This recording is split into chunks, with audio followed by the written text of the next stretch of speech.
Assalomu alaykum birodar obunachilari. Surxondaryo viloyati Chirchiq rayoniga 2 komplekt apparatimizni o'rnatib berdik.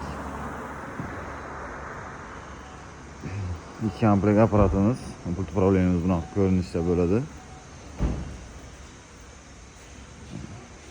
Full komplektdagi apparatimiz 8 ta funksiyalik bo'ladi. Funksiyalarning hammasi ishlaydigan bo'ladi. Pistoletlarimiz original izvash pistolet bo'ladi. Konsollarimiz ham sifati yaxshi, hech qayerdan hech qanaqa suv qo'yishlar bo'lmaydi. Kovrik derazatillarimiz ham juda ham yaxshi sifatli kovrik derazatil bo'ladi.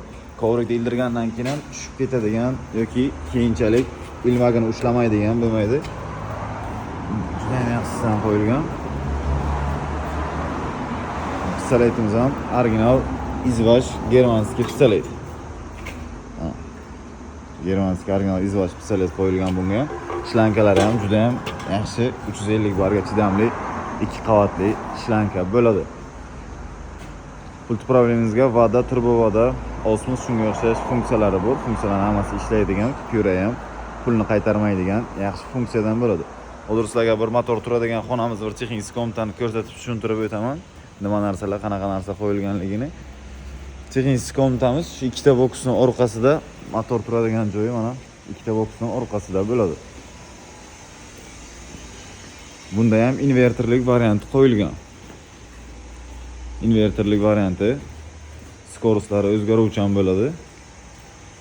Volt motor, Maden Italianskiy are pompa qo'yilgan. Chiroyli qilib, akkuratni qilib qo'yib berganmiz. Bochkamiz yerdan 1 metr balandda yuqorida turibdi. Santexnika montajlarini, santexnika zapchastlarini olib bersalar, montajlarini o'zimiz chiroyli qilib qo'yib beramiz. Kimga shunaqa sifatli xizmatlar kerak bo'lsa, bemalol murojaat qilaversangiz bo'ladi. Ishtimizning ichi, avtomatlari, fazlashlari, ko'rinish holatlari